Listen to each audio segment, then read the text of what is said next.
Welcome to the Love Dog Podcast. I'm your co-host, Raina Butcher, here with our host, Dr. Sarah Hensley, the owner, founder, and CEO of the Love Dog Relationship Coaching Services.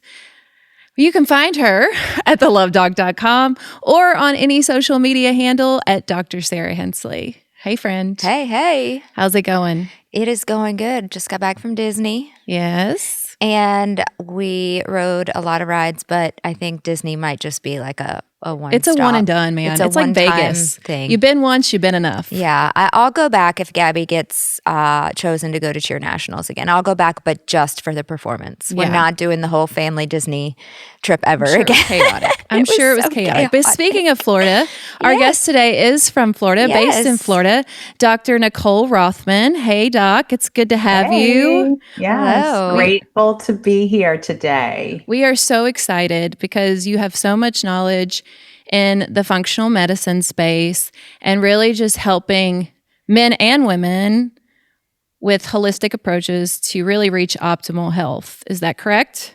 Absolutely. Want to make chronic disease optional. Yes. Nice. That's wonderful. That's what we want to do too. We do too. We want to help people get rid of the stress component of chronic illness. Yeah. Yes. So tell us a little bit about yourself. Tell us about your practice. Tell us how long you've been practicing, how you got started, and just, fill our listeners in. Yeah. I mean, my journey really started, I was a sick kid forever. The traditional medical everything on so many medications growing up. I was just always that sick kid my poor parents had to deal with. And they didn't really know what to do. So we just do what we do. We go to the doctor, we get the drugs, we get the diagnosis. And by the time I was in college, I was pre-med. And while I was pre-med, I was volunteering in the hospital. I was an EMT. And my aunt died suddenly at 47, and she had been on different medications, always dieting, and she was that, perimenopausal age, and it just wasn't registering right. She had an aneurysm, and it just started this little wake-up journey for me. Then when I was in the hospital, why are all these doctors and nurses stressed out? Everybody's unhappy. It didn't feel like a happy, good environment, and they didn't look healthy or seem healthy, so it wasn't connecting. So I kind of said, I'm not going that path. And a friend of mine said, look at this chiropractic school. And next thing you know, I don't even have to take the MCATs. Let's do it. I already had the classes. I didn't have to take a test. And I really didn't even know what chiropractic was. I just thought it was for back pain. And I'm like, this sounds great though. Nutrition. It was all about natural health and things that were really making sense to me because I always was in the gym. I was one of those people back in I hate to say it, but early 90s when I was in college, and I was in the gym, and it just was unusual for a woman to be in the gym back then. But I always loved fitness. And so it really spoke to me when I read what it was about. And so while I was in school, I was in a car accident and I started having chiropractic care, and all of my health issues started healing. And chiropractic was wonderful, and it helped with some things. And then I started actually seeing someone that we would now call functional medicine doctor. That was just a holistic, the crazy doctor that did all these weird tests and made you fast and do all these other things. And my body just started to heal and change. And I went on this 5-year kind of trial and error journey on my own of trying to figure out how to heal everything from asthma to miserable period cramps to constipation and headaches and weight that would never go away no matter what I did. And it just led me here. And so through all of that, I became so passionate about teaching people about how to live a healthy life, how to have the right mindset, how to work out, how to be positive, eat a certain way. And then eventually, and I was mostly in a chiropractic practice, and it was a little frustrating because people just want me to fix their spine, fix their neck, they can go live a crappy lifestyle and then I would fix them. And this was super unsatisfying for me. I wasn't fulfilled, and I wanted to quit every year. I wanted to quit, even though I had a wonderful little family practice. I adjusted pregnant women and babies and families. It was lovely. But I just wasn't fulfilled. And in 2017, I actually broke my shoulder and decided this is it. I'm reverse engineering my whole entire practice.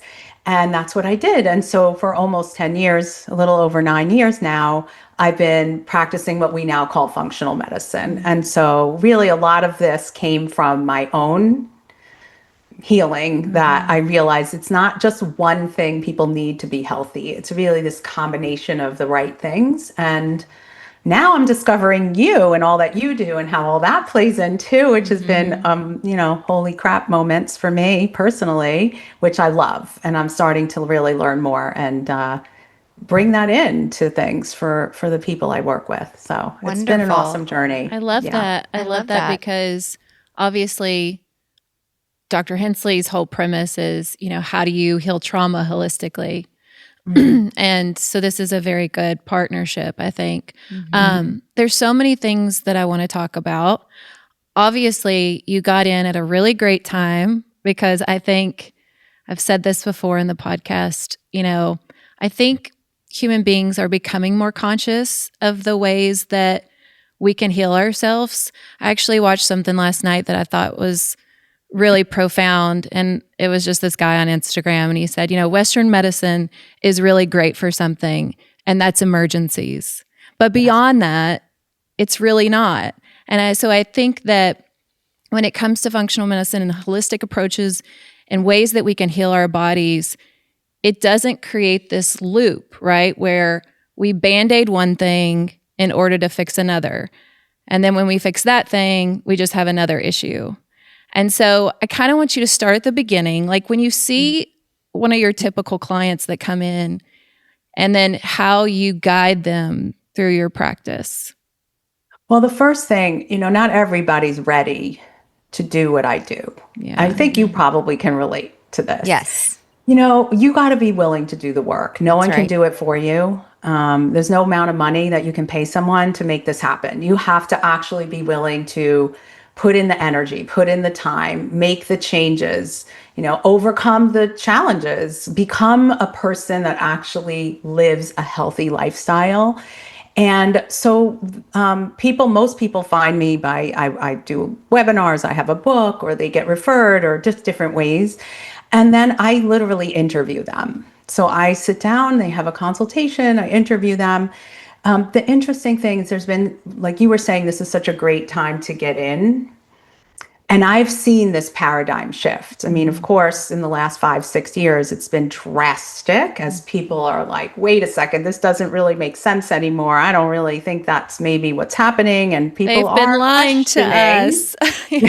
They're questioning more than ever, but at the same time, what's emerged is a lot of shiny objects that are out there. And so people are also frustrated because they do want to try, and they are watching 30-second TikTok videos and buying a supplement, or, it's very hard to learn what to do for a person's individual health. It's complex from little short clips. It's very difficult. You probably can relate, like I said, to this. Yes. And so and the whole perimenopause, menopause thing, it wasn't like a choice. It wasn't something I thought I would ever be into to help people with. And like you said, I do help men too, but I just have a bleeding heart for women going through these changes, because nobody knows what's happening. No one in their life understands them. They don't understand themselves. It's frustrating. They don't feel well. And they could be living a healthy lifestyle, and it still can be not so good. And it impacts everything from their relationship to their work, their, hobbies, just the ability to be who they know they are inside becomes impossible. Yeah. And so when I started being able to help these women, and I realized how ignored and dismissed they felt by conventional medicine, I just said, I just have to dig in my heels in this and really figure out how to truly help. And then, of course, one day I went into menopause and it was like, oh, I get it now. Okay, how can I quickly, so it kind of evolved into this, which I'm so grateful that it did. Yeah. So are the majority of the clients that you see women coming to you in perimenopause or in the throes of menopause? And I want to shine light on this because obviously we're both experiencing this in our own lives. Yes. And then I know based on the statistics of this podcast, a lot of our listeners and the age group that listen to this podcast are probably in the same position. It's our key demographic. Yes. Are like people approaching perimenopause or in perimenopause. And menopause, yes. And menopause. For sure. And I think I don't want to isolate our male listeners because this is relevant if you have a female partner. Absolutely. You know, to understand some of these things. Yes. And I think that, you know, growing up, I remember like maybe my mom and her friends talking about the change, right? Like it was just called the change. And, you know, you thought it was hot flashes. Yes. And that was it. Like it was hot flashes and night sweats. And that was the gist of it. But I think what's emerging and what's so interesting and so beautiful too, because, you know, like you said, it's been ignored for too long. Women's health has been ignored for too long in the sense of, it's so much more than that. It's so much deeper than that. And what's happening to women, both physically, but more importantly, mentally, when they approach this stage of life, it's very foreign. Like I just had an emotional breakdown just like a week and a half ago to my husband where I was just like, I've lived in this body for almost 43 years and all of a sudden it's feeling very foreign to me. Yes. And I don't know how to, I don't know what to do. I watched an expert say that there's an actual symptom of perimenopause that they have named called I don't feel like myself. That is one of the most common phrases people use when in perimenopause. So just talk to us about perimenopause, what it is, what can happen, and more importantly, how do you go about treating it? So first of all, I don't use the word treat in my world. Okay, that stays with the medical doctors. Okay. So it's all about the root cause lifestyle way that we teach people how to do this for themselves. So I wanted to just be a little bit clear on that. And let me help you with the stages. So, I mean, we all know puberty. Right. Okay. The brain connects with your sex glands, where women ovaries and the men testes, and now we got hormones, and it takes years, remember, and if you have kids, you know you've been through it more than once. It takes years to be getting all those hormones in place. And when we go through perimenopause, which can start as early as 35 for some women, and typically more it's going to be 40 and up, but some are younger. And it can take 10 to 15 years to get into menopause from perimenopause. It can take a really long time. And what's happening in that time is the brain is disconnecting from the ovaries. And now the job of making your sex hormones, your estrogen, progesterone, testosterone, is getting handed to your adrenal glands. And I know you know what those are responsible for. Yes. Our stress response. Yes. Okay. So here we have these little teeny glands that have all this work that they have to do. And now they're getting 3 heavy duty new jobs. So if we are stressed to the max, running all over the place, working our butts off, taking care of the house, taking care of ourselves, going to the gym, all the things, then we're not maybe getting enough sleep or prioritizing how we eat or the life stresses, all the physical, chemical is a big one, and emotional. The adrenals are like, screw this, I'm not doing that. I'm not doing those new jobs. And if they are, it's not going to be very well. So that makes that transition much harder. And some months your ovaries are there, some months they're not. Some months, right? So we start having erratic periods. Like there are signs of things, but what happens very often is progesterone tanks a lot quicker than estrogen. And this is because progesterone is a building block for your cortisol anti-stress hormone.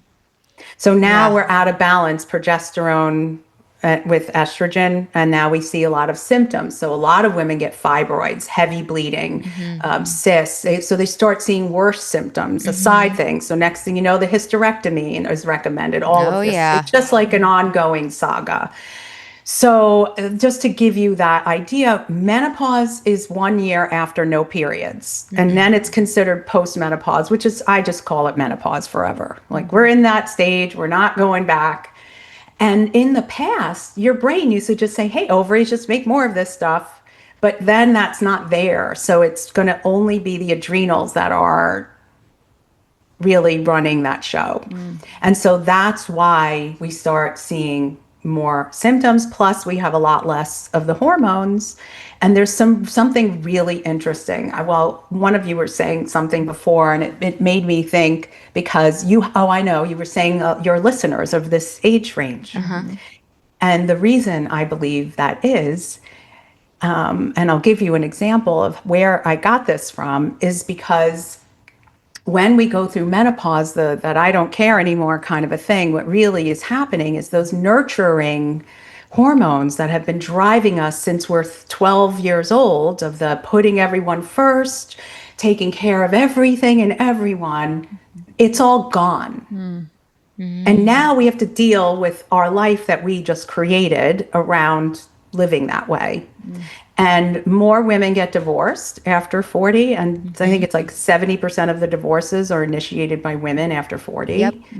More suicides after 45. Between 45 and 55 is like the number one decade for women to commit suicide.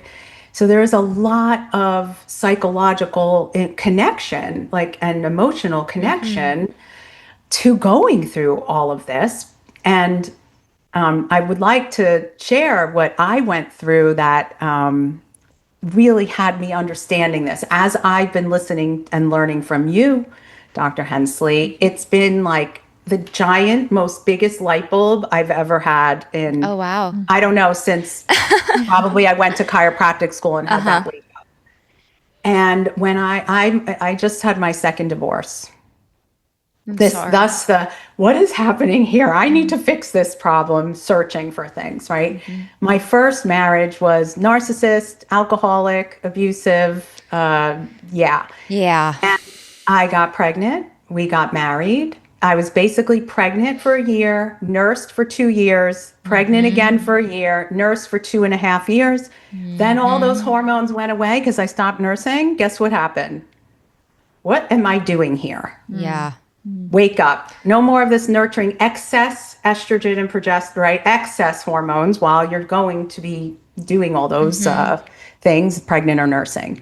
So that was the first wake up. Now I'm in the second marriage, whatever. I mean, I consider myself an FA in healing. He's definitely DA. Didn't know any of this until, less than a year ago. And as I started going through menopause myself, that's when we started having problems. Okay. That's when we started having problems. Now, in retrospect, I understand everything. I see it so clear. And I believe that those rest of those hormones, they're just, they took a hike, and then it was problems started happening again. Like, wow, I've been abandoning myself again. Wow, this isn't acceptable. And I wasn't happy. Yeah, totally understandable. And it's actually very, very common for people to go from narcissistic partners to dismissive avoidant partners. That is actually a very common thing that I see. And I can see where you're coming from. If your hormones are saying, I'm not willing to be the nurturer, I'm not willing to be the driver of the connection, then these behaviors would feel even more terrible than they do when you have those hormones in your favor. It would be like, well, I'm just not going to do this anymore. I can imagine that's how it would feel. Yeah, because then at what point, who's making the initiation then, right? Yeah. Like if they're gone and you're married to a dismissive avoidant who probably has never been very intentional in taking initiative, then what do? You're just kind of stuck on these two separate islands, which I know you see so often in your practice. I do. And even the people that I talk to, about Dr. Hensley services, so many men, there's been a pattern. So many men are coming in and being like, my wife wants nothing to do with me. And they're always in this age range. Yes, they are always in this age range. And they will say, it feels like a switch just flipped and now she's just intolerant of me. Yep. Yes. I hear that so often. And I think it's important that's why this conversation is so important, because I know that a lot of men feel lost when that happens, and they're not totally understanding that it's past emotional. It's physiological. And they're not really considering that. And so they just feel like failures, right? But when they can get this whole picture of that it's more than that, then we can normalize it and understand it. And then you just kind of got to hunker down and wait about 10 to 15 years to get through it, hopefully.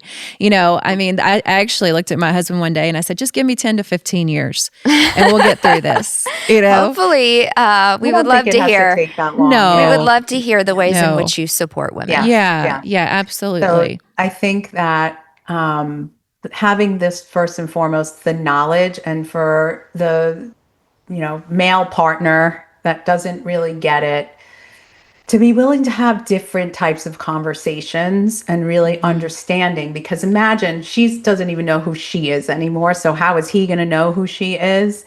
And you're not the same. And we were talking about brain fog before, and literally there's research. Dr. Lisa Mosconi, she does the Menopause Brain, her book, and she does all this brain research on women's brains during menopause. And she talks about how literally the lack of those hormones starts changing our nerve endings and almost like cleaning them away so that we can step into a different role now. America is really one of the few places where older women are shamed and looked at negatively for aging. Yes. That was one of the reasons I grew my gray in, by the way. I'm like, no, I'm not doing it. It's beautiful. It's beautiful. It is beautiful. It's so beautiful. And because I wanted to kind of take a stand, because in other societies around the world, women are revered for their wisdom and knowledge. Yes. And it's looked at so differently here. Yes. So it's very interesting on how the brain actually changes through this, and that we do get more, it does come back. And there are things, of course, that I can share that we do to help that. Yes, please do. Please talk about brain fog. Yeah. Please talk about brain fog. One of my superpowers has always been being able to be very smart and articulate and a great orator. And it really helped me in academia when I had to give lots of job talks or professional presentations at conferences. And I wouldn't even have to barely prep, right? That it flowed out of me. And now I find that I trip over my words more. I can't think of the name of something. I forget words. And I'm just like, who is this person? Yeah. That is so bizarre to me because it is so foreign to who I have always been. So please talk about brain fog. So I would say there's several things that are really important. And remember, I was talking about in that perimenopause, how brain is online, brain is offline. Hormones are strong, they're weak. They're we go through all these erratic changes. And in that time, some interesting things also happen. Our body tends to dump whatever toxins have been stored into our system. So that is one of the issues that we start having more or less resilience, I should say, to our body and our ability to detox. So one of the things that actually can happen is our brain is not properly detoxing. And so we always want to work on making sure we're getting stuff moving in our bodies and detoxing. And how can we start taking a look at our everyday life and lower our toxic exposures? Okay. And so that's going to be really important. Getting proper sleep, things like paying attention to your circadian rhythm, get outside in the morning when the sun comes up. We don't realize how much our brains need this to be working the best and most efficiently. Working on the stress is a big deal. And I don't just mean we meditate away everything, but regulating our nervous system, processing our old stuff. Yes. A lot of times it's old stuff that we don't even realize is coming up. Us. Oh, yes. So, and making sure we are getting exercise. I know not everyone does that, but it does help a lot. And so it's just the combination of things. How can we support our body nutritionally, get the right exercise, work on our stress management, and make sure our cortisol isn't overriding? Yes. And also gut health can play a big role in this too, because your gut is your brain's brain. So if we're leaky or you have an inflamed gut, you're going to have an inflamed brain. Yes. And so really taking a look at all those elements and reducing our toxic exposures, working on our thought processes, and really, working, it's really this like multifaceted approach to how we do things. But I think it all starts with, how do you put yourself first?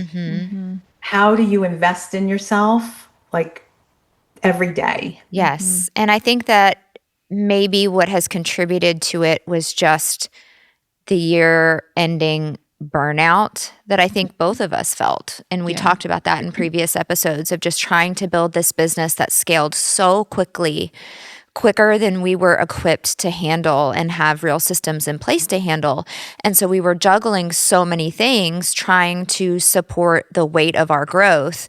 And that left us just kind of stripped and depleted. Yeah. And that's when I really started noticing that my brain was kind of going offline a little bit more than it had usually been. And, I just said, I'm getting ready to turn 44. Yeah. But what you're saying makes so much sense, that, if our adrenals are so involved in this, and I have a lot of knowledge about the adrenals, because when I was in my first marriage, when there was abuse, my cortisol levels were so high, they thought I had a brain tumor.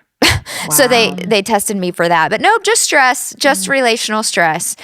And, I've experienced adrenal fatigue, and I did not know that the adrenals took over our sex hormones instead of the pituitary. And that makes so much sense. It does. Of why now burnout just feels harder. It feels harder to do all of the things than it did before. I know that one symptom that I've noticed lately, I'm not sweating like I used to. So, I've been a jazzercise instructor for 15 years, which I've thought recently about taking a step back, because it is an adrenaline, very ego-driven workout. Because not only is it high aerobic exercise, I'm on, right? So I have to go. There's a big adrenaline dump when you get on stage, you're performing. And then afterwards, some symptoms I've been having are clogged ears, ringing in the ears, and just really not emitting as much sweat as I used to. So my thoughts behind that have been, wait, my adrenals are completely fatigued and I'm not eliminating toxins as well as I once did. So, when you said that, it just really hit home. I'm like, everything that I'm thinking and everything that I'm feeling, you have to trust those things. And I think that it's really important to say this. I think as women, when ailments start to show up and we don't know what they mean, one big mistake that we tend to make is we reach for anything that we think might work, and then I'm guilty of this, and then it ends up doing more damage. So I say that to ask you this.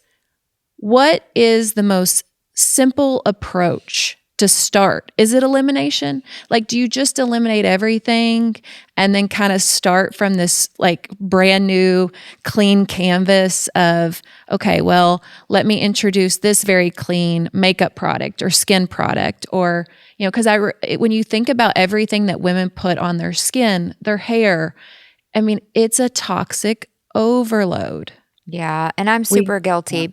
I used to be in the sort of crunchy mom. Like, I used to be very, very holistic and natural. And like, my kids weren't allowed to eat food dyes. And I kind of got exhausted by it, because it was really hard to keep up with, especially with kids, and just wanting them to be part of sort of normal society where you can go to a birthday and eat a cupcake with red dye in it. And I got exhausted. And then the pendulum swung so far the other way where I just stopped caring at all. And now I'm back to, I need to start caring again. So I'm going to just emphasize what Raina said and tell us where we start. Finding some balance, because it's hard. I want to just give you a little bit of something that you said first, because adrenals are one thing, but not sweating is different. And that's a plumbing issue. So like there's something not, when we think of lymphatic system, that's what I kind of think of as your plumbing. So not sweating is a sign there's some clogging going on in the pipes. So why is that happening? That becomes the question. That's why it's so individualized, Right. because that takes an hour to talk to you about. But we can't do that here, right? Sure. 90 questions run through my head when I hear that. Yeah. So it's very specific to all of your toxic exposures in your whole entire life, even what your mom had, when you were in her body. Oh my gosh. My mom drank tab and smoked cigarettes when she was pregnant with me. I'm in trouble. Starts out that way. Right. And then we talked about women are way more heavily exposed to toxins than men. And one of the problems is a lot of times we're comparing ourselves. Well, he can lose 10 pounds if he just like blinks an eye. You can't look at it. Our hormones are more in charge, and it's just different. And we have so many more toxins. We just, like you said, everything, our hair, our makeup, everything. So when I hear like, do I just start from scratch? Like, it's so overwhelming to just say, I'm going to just make everything clean today. And it's almost impossible to do that quickly. I would say start with more simple, right? Like the food you're eating. That's an easy one. How can I first work on, because that's going in the gut directly. So how can I clean up the foods that I'm eating and start working on those things? I'm always more focused on inflammation. So what's one of the most inflammatory foods that we have? Sugar. Is sugar. Dang it. I just had crumble cookie last night because of the Dubai chocolate one that came out. There's like 10 things in those that I could say. Okay, I know. Dang it. But what I always try to focus on inflammation first and foremost. So like sugar and artificial sweeteners, we can lump together because the artificial sweeteners, they were terrible for our brain, I know you love your Diet Coke. I'm sorry. I built my business on God, grit, and Diet Coke.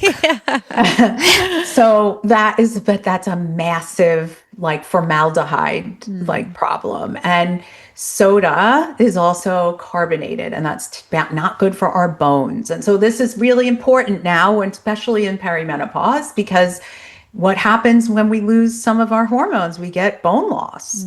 So it's let's pick the worst evil and start working there, right? So sugar, artificial sweeteners, there are other natural things out there if you need your like bubbly thing, okay? There are that have stevia and I was going to ask. They're not going to taste as good, but I was going to ask if stevia was okay because I used to drink Zevia.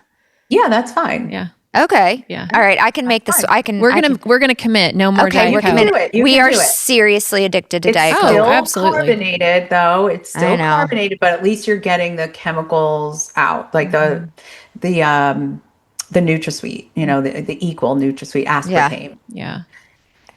Then also another easy thing to bring inflammation down is seed oils. That's really in everything. It's so hard to get around, but it's a big one. And so if we can start looking at those things, that can make a drastic change.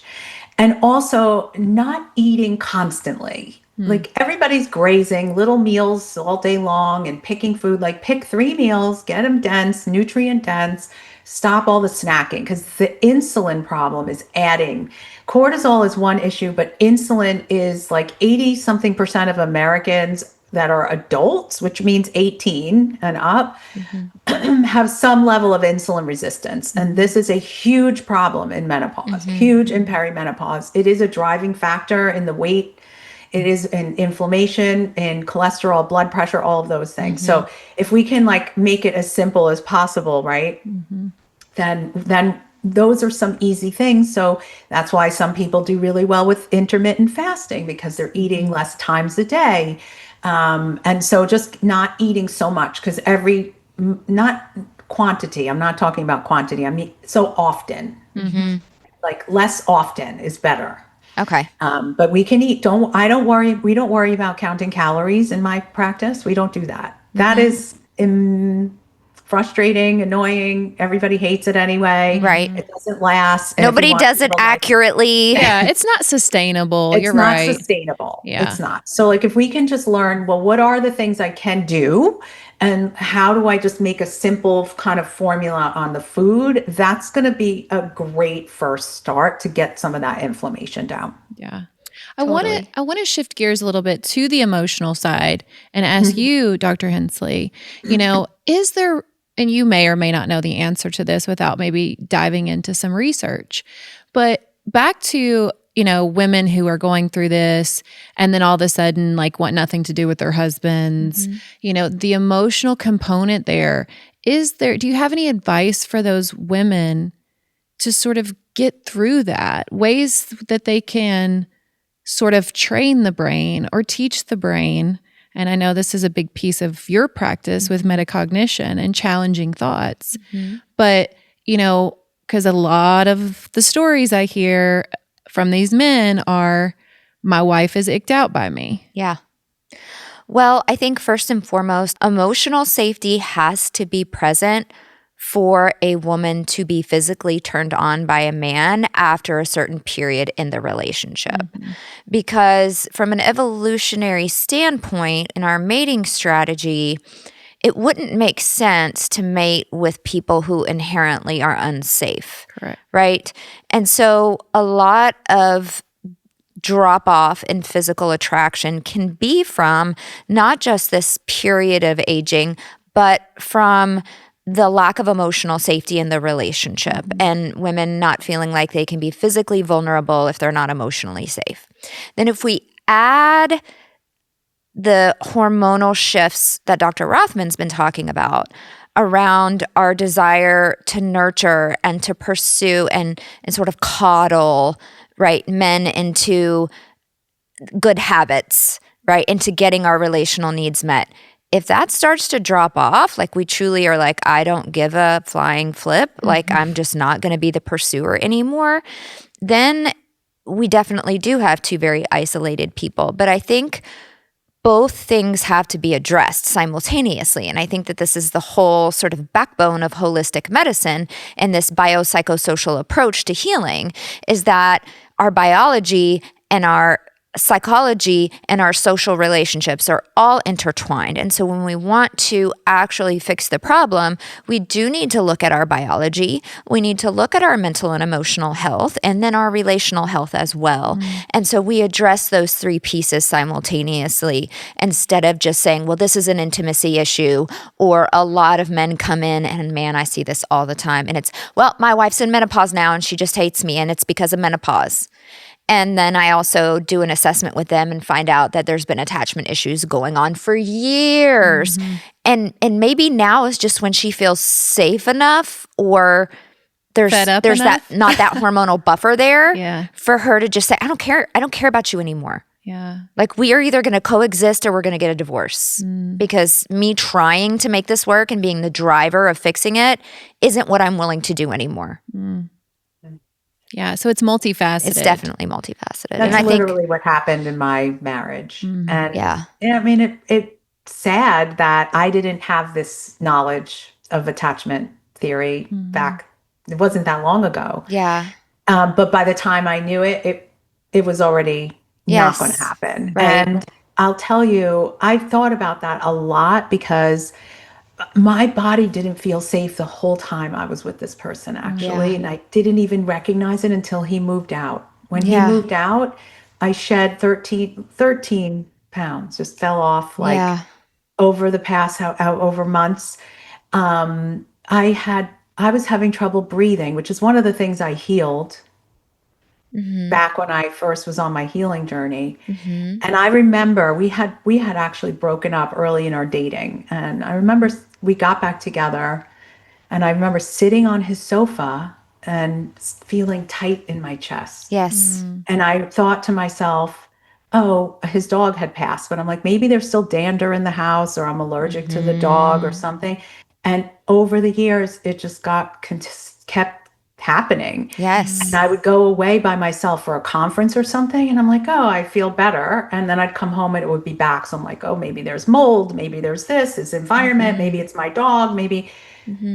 2 weeks after he moved out, it was gone. Yeah, That's that I wild. hear that kind of stuff all the time. And I think just That safety. that lack of safety, and when we don't truly know how to process our emotions, again, we don't take the correct signals from the emotion and integrate them psychologically. Like your brain was trying to tell you, be afraid. These signals from this person aren't right. They're not safe.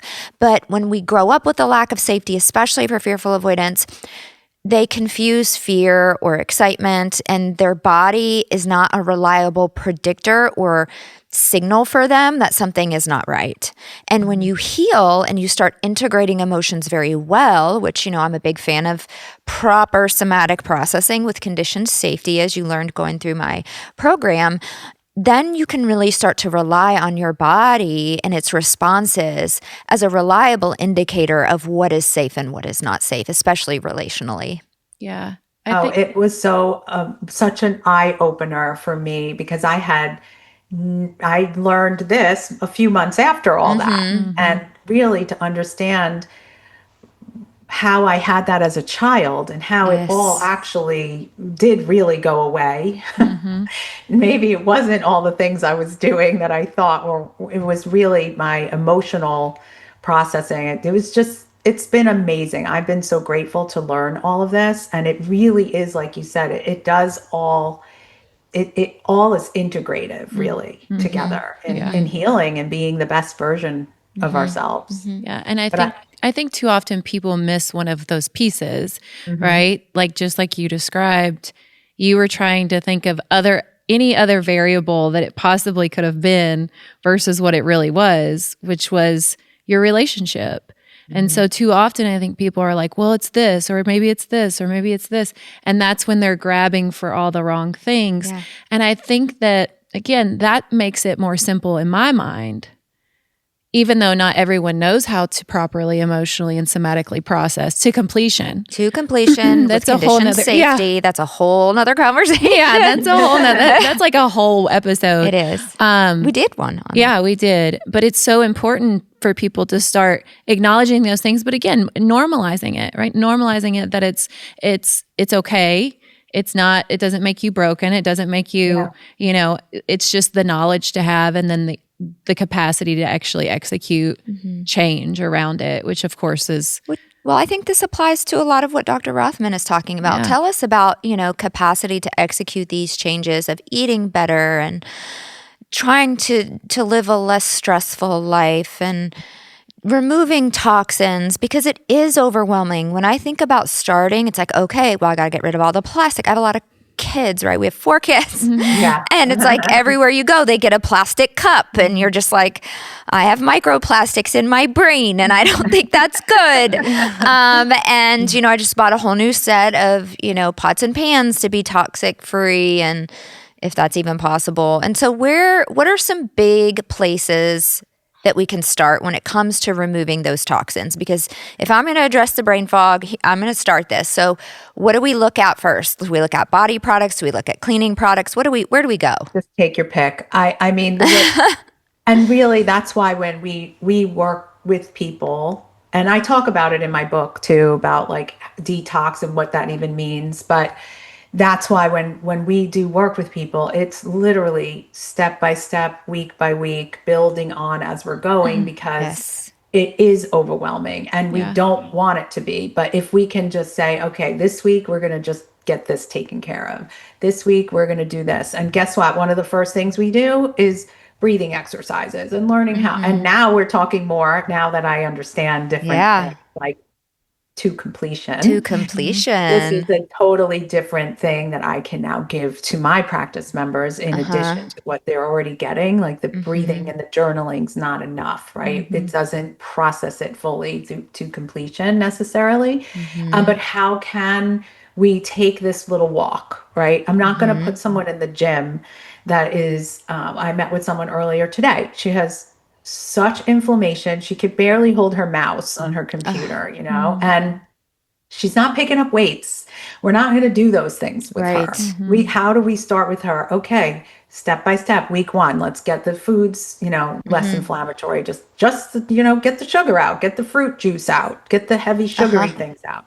Then the next week, what can we look at next? A lot of people are sensitive to gluten. I know no one wants to admit, but a lot of people feel better when they don't eat it. So these are just some easy changes, right? So week by week, okay, let's learn about what it means to have high cholesterol. Let's teach you how to do a little more stress management. Let's start getting, we do detox with supplements. I mean, you can't get stuff out of your brain and heal the cell at the cellular level with just food. I wish I could say it was that was going to be my next question. Like it's not past elimination, because again, you're infiltrated with do this detox, detox your liver. Take this magic supplement. Yeah. So it's like, Yes. what past the elimination of things, the next step in really detoxing your body. And so you said you do that through supplements, right?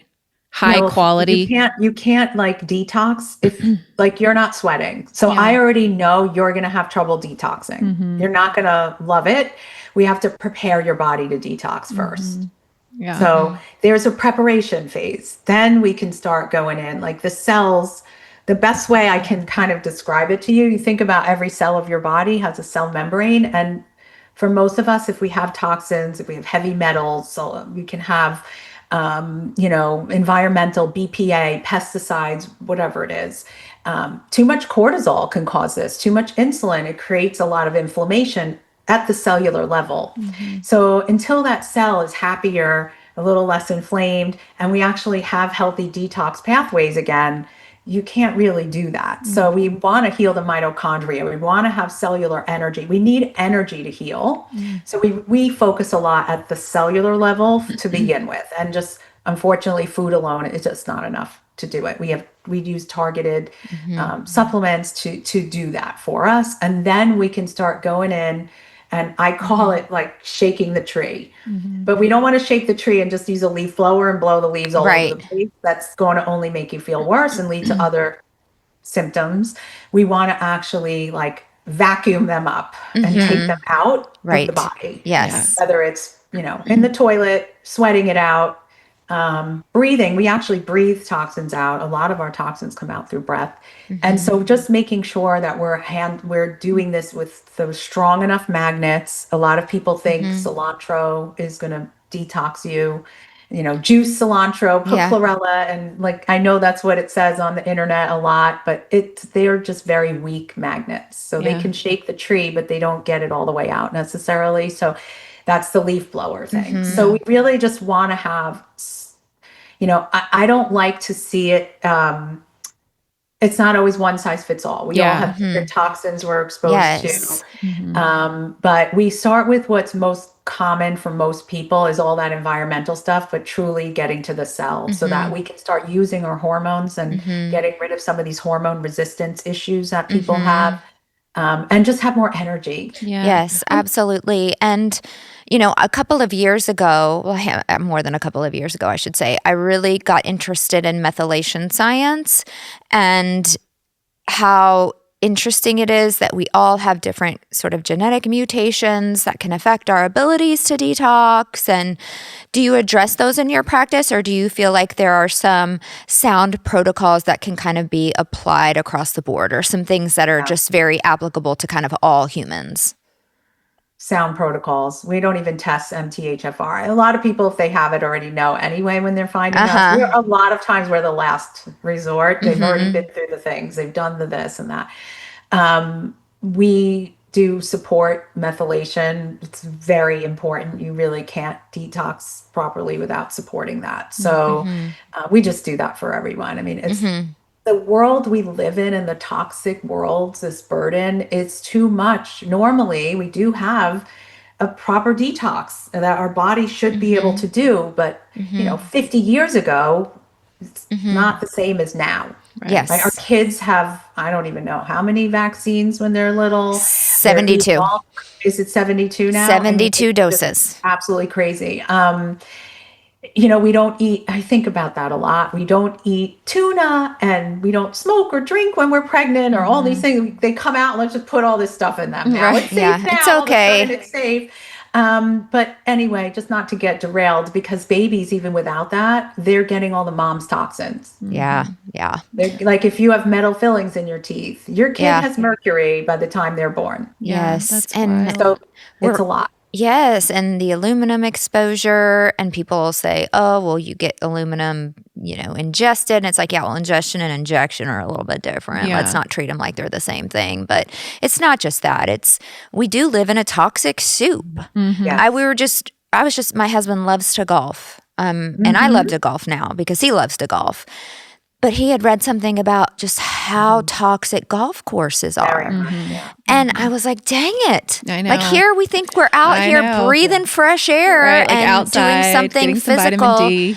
And we're just inhaling massive amounts of chemicals from these, greens, these That's why you never fairways. bring those shoes into the house from the golf course. You get your clothes right in the Okay. laundry. Okay. Yeah, like there's little things that make a big difference, but the jet fuel in airplanes now has aluminum. So you just Oh could be my standing goodness. outside, you're getting it. I mean, that's why the body can't handle all of this anymore.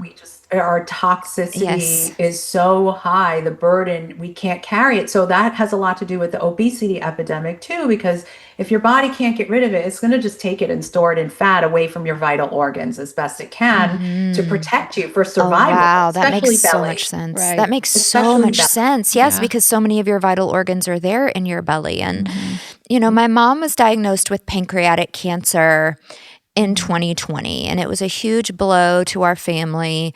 For the most part, I mean, my mom was a smoker for a lot of her life, but she had probably been quit at least 20 something years before she was diagnosed. And, they grew up in a different era, kind of everybody smoked. Yeah. And, but after that, she owned a fitness center. She exercised regularly. She probably ate healthier than just about anybody I'd ever met in my life. She never drank alcohol. And here she got pancreatic cancer. And of all people, she would have been the last on the list of people that I would have thought, yeah, you're high risk for cancer. And luckily it was stage 1, and she's had to have a lot of intervention but she's still with us. And I'm just so concerned with what can I do to minimize my risks. Luckily there was nothing genetic that came up for that. But from an environmental standpoint, I need to start thinking about reducing my risk because literally everybody in my family, except my father, has died from cancer. And my father died from diabetes. And he started getting dementia. And I think he had like the type 3 diabetes that they talk about, which is insulin-related Alzheimer's disease, basically. And so I want to be able to make these changes, but psychologically, we've already discussed that overwhelm is something that will make people quit immediately. Yeah, I want to make sure, like, because they're even with like blood work, right, and blood panels, there's 40 panel, 350 panel, like in your opinion, and I don't know, do you guys do panels within your practice?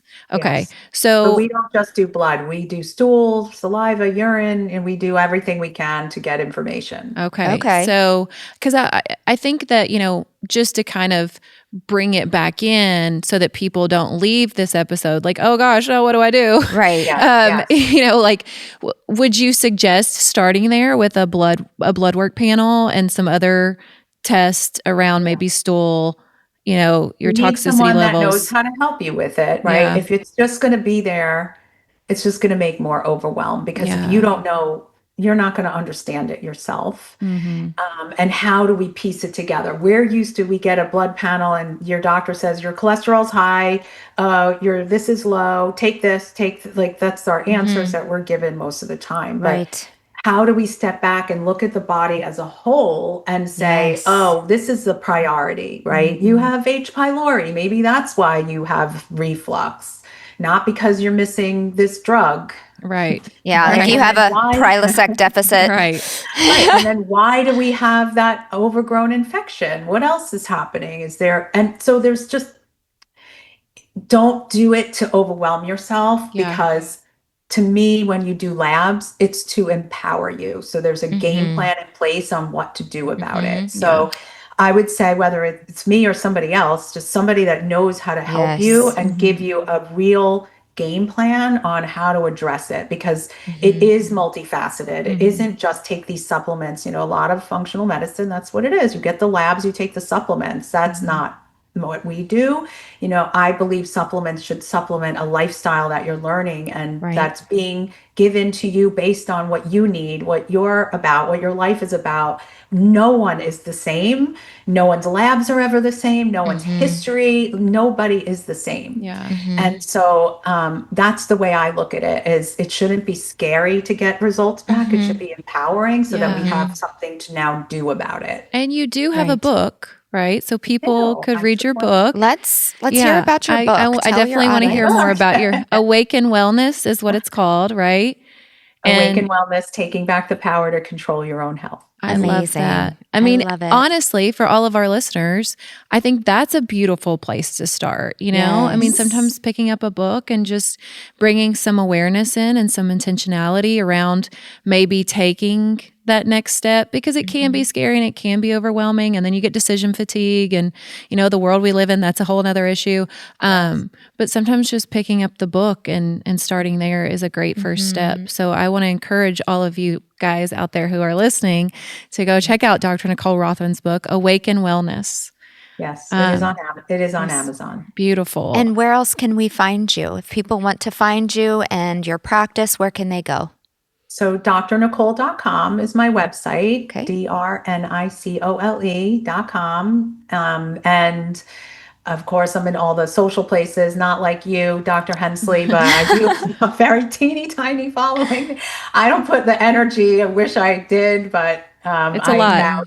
I bow to you for all the work you're fine. that you do in that, and it inspires me. But one day maybe. Yeah. So I do have Dr. Nicole Rothman on Instagram, Dr. Nicole Rothman with the 1 on Facebook, and I am. Sure, I have YouTube. I have all the places. We'll make sure that we put it all in the description as well. Yeah. So But if you really want to go direct, the website is the fastest way. We do offer webinars for people to attend, so they can get a little more information about our process and how we use what we call our 5 pillars of health, and how we apply that to, whether it's hormones, menopause. Some people have hormone issues, non-menopause related. There are men out there might need help. We do work with men too. Yes. Like I said, I just have this place in my heart for women going through it. And, but they can attend a webinar or get a call with us. We do give, some time to people that want to see if we can help them.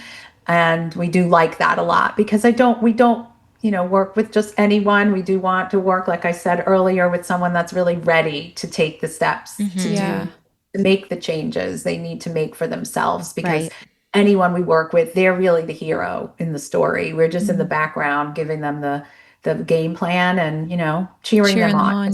We do coach people. It's really important, so they don't get overwhelmed and they don't self-sabotage and they don't put limits, and we want them to keep going forward. So, well, what a wonderful resource for you, Dr. Hensley, Absolutely. to use with your own clients. Yes. Who maybe have that missing piece. Exactly. Because I can help them with the relational trauma and safety in their marriage. I can help them with that piece.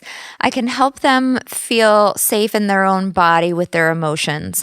But I can't help them detox. Yeah. That is not my area of expertise. You're the emotional detox. Yes, that's right. And really, we all should be operating from this biopsychosocial model of health. And it is so unfortunate that our healthcare industry, even our mental health care industry, is not operating from this model. We want to take these pieces and pull them apart and act like they can operate in isolation, and they don't. They are mutually influencing each other at all times. So thank you so much for being here and talking to us about really, I learned I had no idea that's what perimenopause was. Like I had no idea. I thought it was just like your hormones are kind of sputtering out. No, apparently your adrenals become responsible. That is a huge breakthrough for me in understanding my own health. So we just appreciate you being here, and we'll encourage our listeners to pick up your book just to have a landing place to get started with all of this, because we don't want people to feel overwhelmed. Yes. We want people to feel like there is a path forward that feels realistic for them. So I hope everyone who's listening has been empowered by this episode. Obviously, go check out Dr. Rothman at drnicole.com. And then, of course, go check out Dr. Hensley at thelovedoc.com. Obviously, you're going to need both of these things on your healing journey. And it just makes sense. I mean, like, I'm very interested now to check out your services, Dr. Rothman. I am too. Because and you have helped me so much, too. I want to give that back to you because so much.